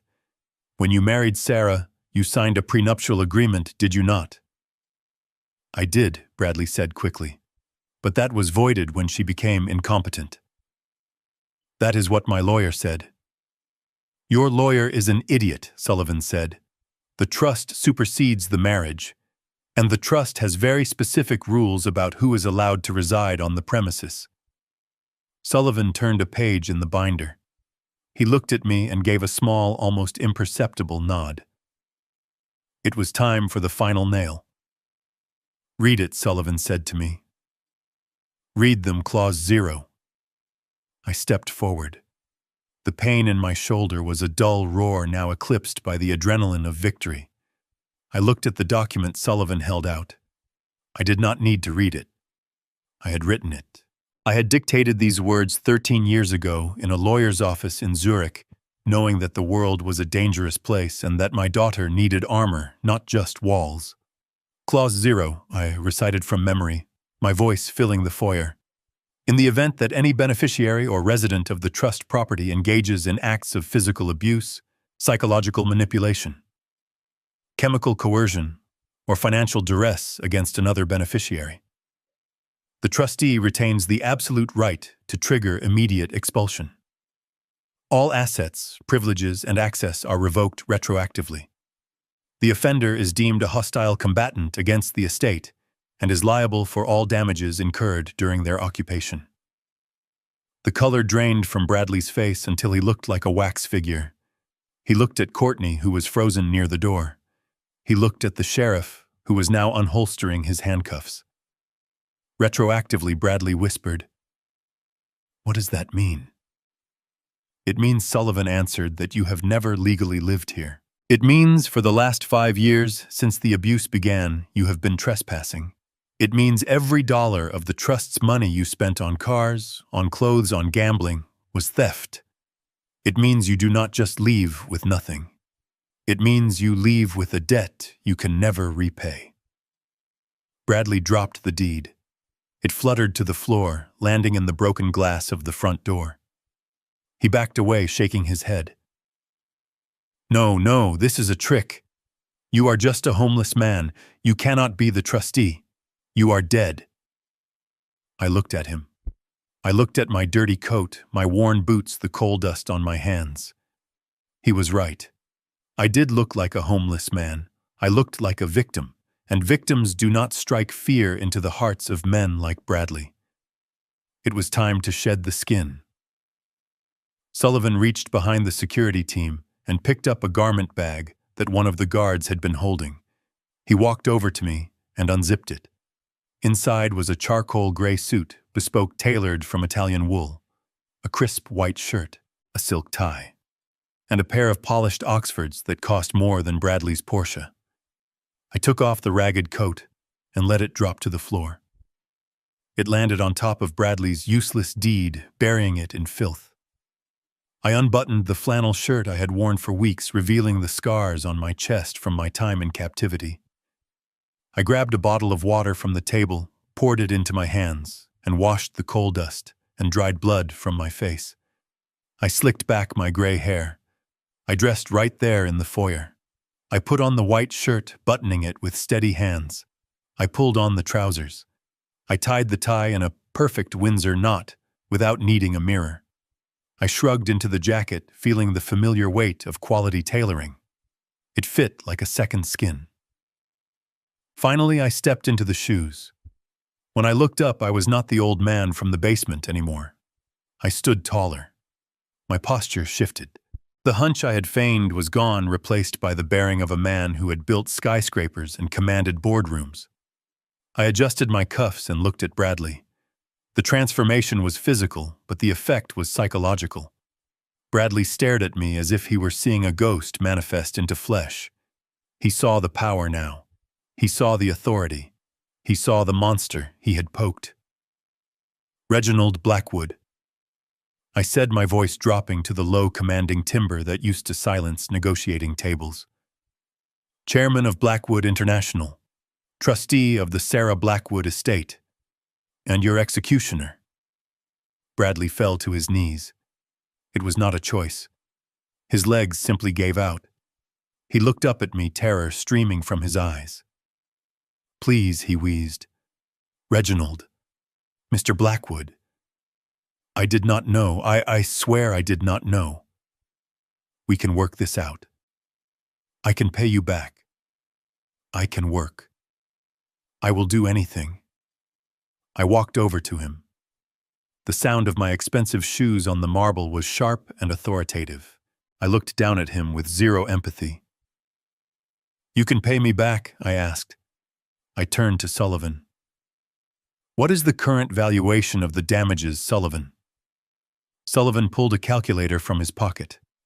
He punched in a few numbers.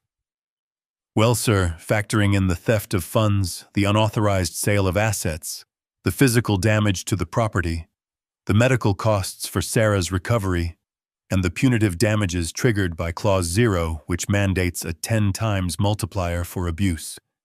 He looked at the screen. $36 million, Sullivan said. Bradley made a sound like a dying animal. 36 million. He did not have $36. I leaned down, getting right in Bradley's face. You owe me $36 million, Bradley.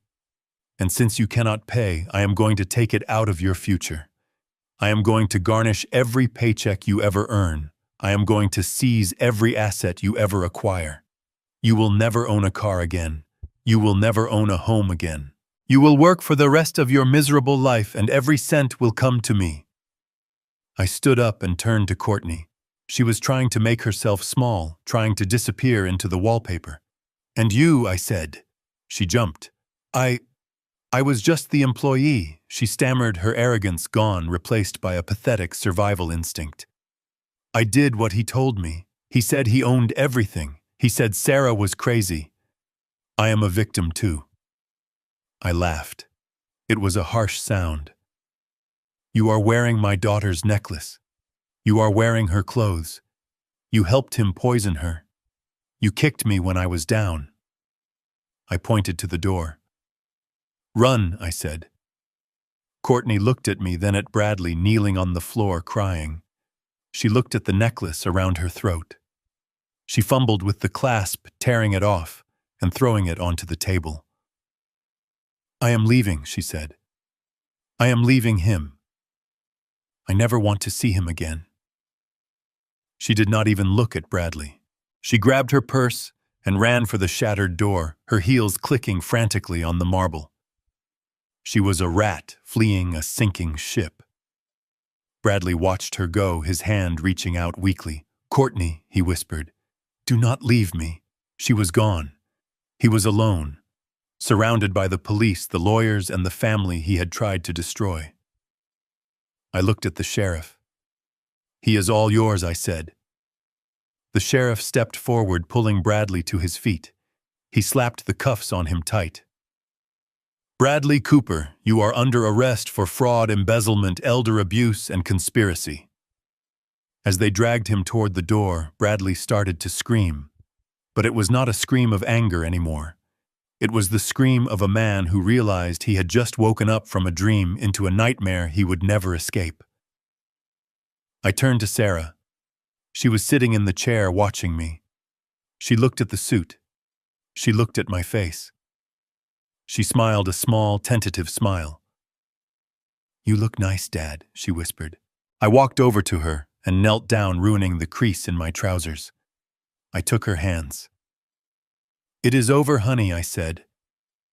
The bad man is gone. Sullivan cleared his throat. Not quite gone, sir. We still have the criminal charges. The fraud is enough to put him away for 20 years. But if you want to make sure he never sees the light of day again, we need to play the recording. I stood up and reached into the pocket of my new suit where I had transferred the digital recorder. Do it, I said. Let us bury him. Bradley Cooper was not a man who knew when to fold. Even with the handcuffs biting into his wrists and the sheriff holding him by the collar, he continued to scream. He twisted his body toward Sarah, his eyes wild with a manic desperation that was painful to watch. He was playing his last card, the only one he had left, the card of the devoted, suffering husband. Sarah, tell them, he pleaded, his voice cracking with manufactured emotion. Tell them how I took care of you for 5 years, who fed you when you could not hold a spoon, who bathed you, who changed your sheets. Me. I did that. Not this man. Not this stranger who abandoned you for 13 years to play gangster in South America. I was here. I was the one holding your hand in the hospital when you woke up from the coma. He looked at the sheriff, tears streaming down his face. Officer, you cannot arrest me for fraud. I am her legal guardian. I am her husband. Everything I did to keep a roof over her head. The trust money was gone, so I had to be creative. Was it legal? Maybe not perfectly, but it was moral. I saved her life. If it were not for me, she would be dead. Sarah looked at him. Her lower lip trembled. For a second, I saw the doubt in her eyes. The brainwashing ran deep. 5 years of dependency is hard to break in an hour. Bradley saw the hesitation and lunged for it. "Baby, please," he sobbed. "Do not let them take me. I am the only one who truly knows you. I am your master." Remember, the use of that word. The master sent a shiver of revulsion through the room. Sullivan looked at me, his expression grim. He nodded. It was time to strip away the mask of the martyr and reveal the monster underneath. Bradley was not a savior. He was a failed executioner. I stepped between Bradley and my daughter, breaking his line of sight. I looked down at him, my face like stone. "You say you saved her life, Bradley," I said, my voice low and hard. "You say you were there when she woke up from the coma. But you left out the part about why she was in a coma in the first place. You keep talking about the accident as if it were an act of God, as if it were bad luck." "It was an accident," Bradley stammered, blinking rapidly. "It was raining. The road was slick. She lost control. The police report says so. The police report says what you paid them to say. I corrected him. But cars leave evidence, Bradley. And mechanics talk, especially when they are facing federal prison time." I held up the digital recorder. It was a small black device, but in that moment it looked like a judge's gavel. I pressed play. The audio was grainy, recorded in a wind tunnel of static, but the voice was unmistakable. It was Bradley speaking to someone on a phone line I had intercepted 5 years ago, but could not use until I was physically here to enforce it. The recording filled the silent foyer. It was Bradley's voice, younger, less desperate, but infinitely colder. "She is taking the car to the coast tomorrow. I cut the primary line but left the secondary frayed. It will hold until she hits the canyon curves. When she hits the brakes at 50 miles an hour, the pressure will blow the line. She will go right over the guardrail. No survivors, just a tragic young widow and a grieving husband with a double indemnity policy." The recording ended with a click. The silence that followed was heavy, suffocating. Bradley stopped crying. He stopped breathing. He stared at the recorder as if it were a venomous snake. But I was not done. I signaled Sullivan. He reached into his briefcase and pulled out a sworn affidavit signed and notarized just yesterday. "This is from Marcus the Wrench," Sullivan announced, his voice ringing with authority. "The mechanic you hired to inspect the wreckage before the insurance adjuster arrived. You paid him $10,000 to overlook the cut lines. But Marcus got picked up on a separate charge last night. And to cut a deal, he gave us you. He kept the cut brake line, Bradley. He kept it in a safe for 5 years as insurance against you. We have the line. We have the tool marks. And they match the wire cutters we found in your garage this morning." I watched Sarah. She was not trembling anymore. She was standing very still, her eyes fixed on the floor. Her mind was racing, connecting the dots. The crash, the fear, the way the pedal had gone soft under her foot, the way the car had accelerated instead of stopping. It was not her fault. She was not a bad driver. She was a target. Bradley tried to speak, but only a croak came out. That is fake. It is AI. It is a deepfake." "It is over, Bradley," I said. "You did not save her. You tried to kill her for the life insurance. And when she survived, when she had the audacity to live, you decided to kill her soul instead. You drugged her to keep her quiet. You made her a servant to punish her for not dying. You are not a husband. You are a butcher who failed to finish the job." The realization hit the room like a physical blow. The security guards tightened their grip on their weapons, looking at Bradley with pure disgust. Even Courtney, the mistress, recoiled, stepping away from him, as if his evil were contagious. He was naked before us, stripped of his lies, his excuses, and his humanity. He was just a man who had tried to murder his wife for money. Sarah made a sound. It was a low, guttural growl that started deep in her chest. She lifted her head. Her eyes were dry. There were no tears left. There was only a fire so hot it burned away the last remnants of the drugs in her system. She walked towards him. Her steps were slow, deliberate. She was wearing a torn maid's uniform. Her feet were bare and dirty, but in that moment, she looked like a queen walking to an execution. Sarah Bradley whispered, shrinking back against the sheriff's grip. "Sarah, baby, listen." She did not listen. She walked right up to him until she was inches from his face. She looked at the man who had been her world, her tormentor, her master. She looked at the lips that had kissed her and then ordered her to scrub the floor. "You killed me," she said, her voice steady and cold as ice. "You killed the girl I was. You killed the mother I was going to be. You made me think I was crazy. You made me think I was worthless." Bradley opened his mouth to lie again, to beg again. Sarah drew back her hand and struck him. It was not a slap. It was a blow delivered with 5 years of repressed rage. Her palm connected with his cheek with a crack that echoed like a gunshot. Bradley's head snapped back. Blood flew from his split lip. She hit him again and again. She was screaming now wordless sounds of fury and liberation. She was beating the ghost of the master out of him. She was reclaiming her body, her mind, her life. "I am not your servant," she screamed, clawing at his expensive suit, tearing the fabric. "I am Sarah Blackwood. I am the owner of this house. And you are nothing. You are dirt." The sheriff let her get in a few good hits before he gently pulled her back. He did not do it to protect Bradley. He did it to protect Sarah from catching a charge. "That is enough, Mom," the sheriff said softly.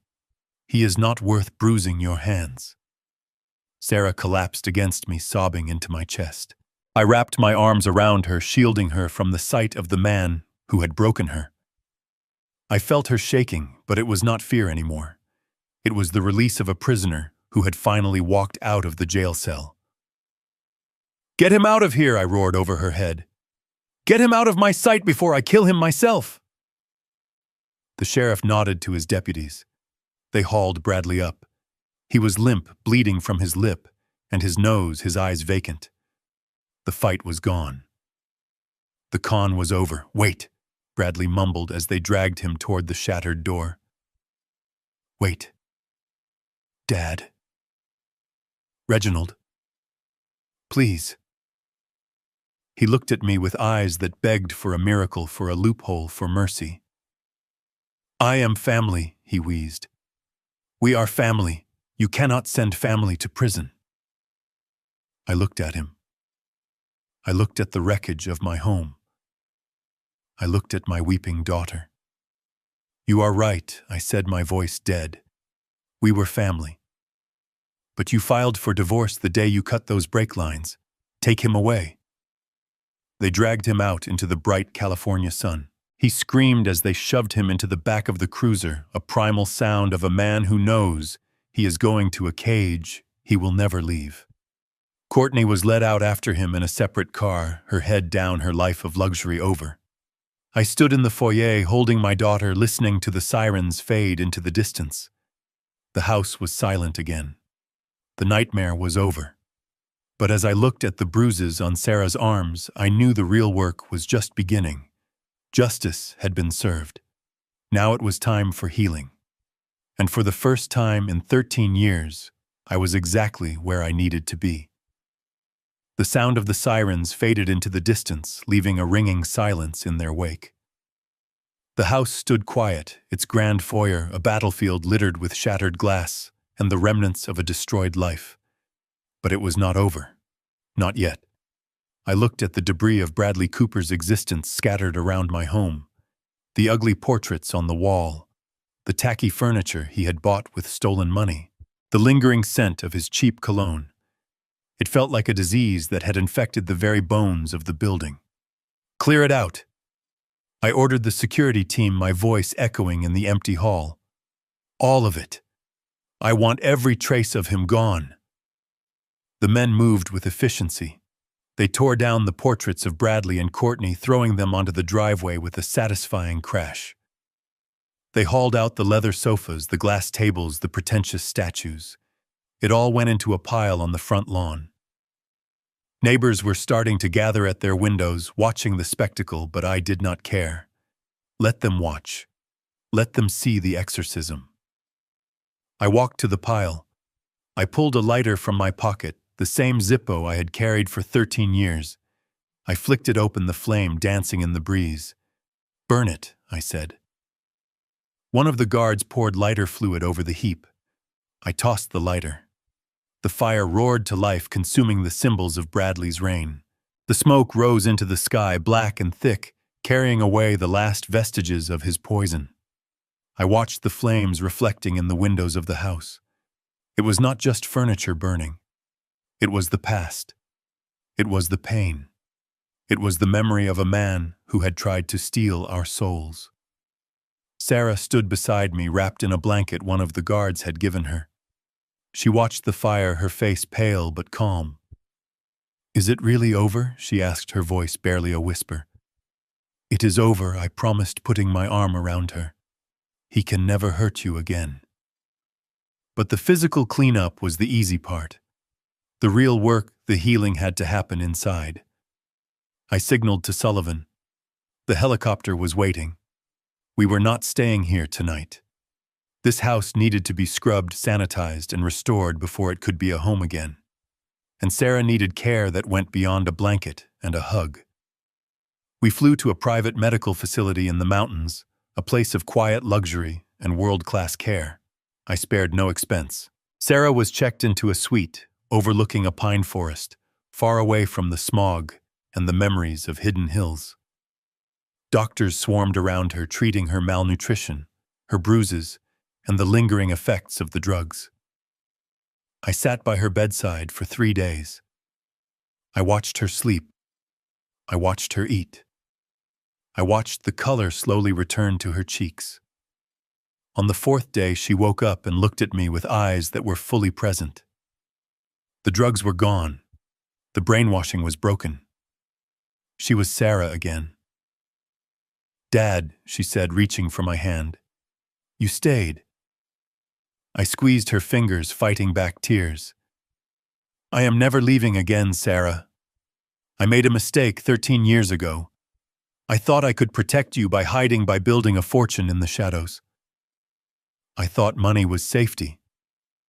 I was wrong. Money is just a tool. Presence is safety. Love is safety. I should have come back sooner. I should have torn the world apart to get to you." She shook her head, a sad smile on her lips. "You are here now. That is what matters." "But Dad, how did you survive?" "Bradley told me you were a criminal. He said you died in a gutter." I told her the truth. All of it. The kidnapping, the ransom, the years in the hole, the escape, the rebuilding. I told her about the nights I spent staring at the moon, wondering if she was looking at it too. I told her about the empire I built, not for greed, but for her. "I did it all for you," I said, my voice thick with emotion. "Every dollar, every deal, every ruthless decision. It was all so you would never have to be afraid.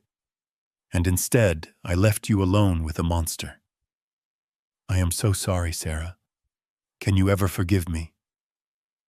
Sarah pulled me into a hug, burying her face in my shoulder. "There is nothing to forgive," she whispered. "You came back. You saved me. You are my hero, Dad. Just like you always were." We cried together, father and daughter, washing away the years of pain and separation. It was the beginning of a new chapter, a chapter where secrets had no place and where love was the only currency that mattered. 6 months later. The Hidden Hills house was unrecognizable. The dark, heavy furniture was gone, replaced by light, airy pieces that let the sunshine in. The walls were painted soft colors. The garden was blooming with roses and lavender. It was no longer a fortress or a prison. It was a home. Sarah walked into the living room carrying a stack of files. She looked radiant. She had gained weight, her hair was shiny and styled, and she wore clothes that fit her perfectly. She was the executive director of the Blackwood Foundation, a charity we had established to help victims of financial abuse and domestic coercion. We just got the approval for the new shelter, she said, her eyes shining with excitement. It is going to have 20 beds, legal aid services, and trauma counseling. We are going to help so many people, Dad. I smiled, watching her. She had taken her pain and turned it into power. She was not just a survivor, she was a warrior. That is wonderful, honey. You are doing good work. The doorbell rang. It was Sullivan. He came in carrying a small envelope. The final judgment, he said, handing it to me. I opened it. Bradley Cooper had been sentenced to 25 years in federal prison without the possibility of parole. His assets had been seized, his reputation destroyed. He would die in a cage, just like he deserved. Courtney had turned state's evidence and received a lighter sentence, but she would spend the next decade on probation working minimum wage jobs to pay back her share of the restitution. Justice was served cold and absolute. I tossed the letter onto the table. It did not matter anymore. They were the past. We were the future. We went out onto the patio. The sun was setting, painting the sky in shades of gold and violet. A little boy about 4 years old was running across the grass chasing a golden retriever. It was Leo, Sarah's son, from a brief relationship before Bradley. Bradley had sent him away to boarding school, claiming he was a distraction. I had brought him home the day after the arrest. Grandpa, watch this, Leo shouted, throwing a ball for the dog. I laughed, the sound deep and genuine. Good throw, Leo. I sat in my rocking chair, sipping iced tea, watching my daughter and grandson. I thought about the man I used to be, the ruthless tycoon, who thought he could control the world with money. I thought about the man I was in the hole, desperate and alone. And I thought about the man I was now. I had $36 million in the bank. I had properties all over the world. I had power, influence, and respect. But as I looked at Sarah laughing with her son, I realized that none of that mattered. The true wealth was not in the safe. It was right here on the lawn. It was the sound of my grandson's laughter. It was the light in my daughter's eyes. It was the peace of knowing that they were safe and that I was here to keep them that way. I had spent a lifetime chasing security, building walls, accumulating assets. But in the end, the only thing that could truly protect us was the truth. The truth had set us free. I closed my eyes, listening to the wind in the trees. I was Reginald Blackwood. I had been a ghost. I had been a prisoner. I had been a monster to my enemies. But today, I was just a father and a grandfather, and that was the only title I ever wanted. If you enjoyed this story of justice and redemption, please hit that like button and subscribe to the channel. Let me know in the comments what you would have done in my place. Would you have forgiven? Would you have taken the money? Or would you have burned it all down to save the ones you love? Until next time, stay safe and remember, family is not just blood. It is who stands by you when the fire comes. I spent 13 years building an empire of wealth to protect my daughter, believing that financial security was the ultimate shield against the world's cruelty. I was wrong. Money is a powerful tool. It can buy the best lawyers and the strongest locks, but it cannot buy safety. True safety comes from presence. It comes from standing guard over the ones you love, not from the shadows, but right beside them. Evil men like Bradley thrive in the vacuum left by absent protectors. The greatest legacy we leave isn't written in a trust fund or a property deed. It is written in the courage to show up to fight and to never let go of your family. If you believe that true justice is worth fighting for no matter the cost, hit that like button and subscribe to the channel for more stories of retribution and redemption.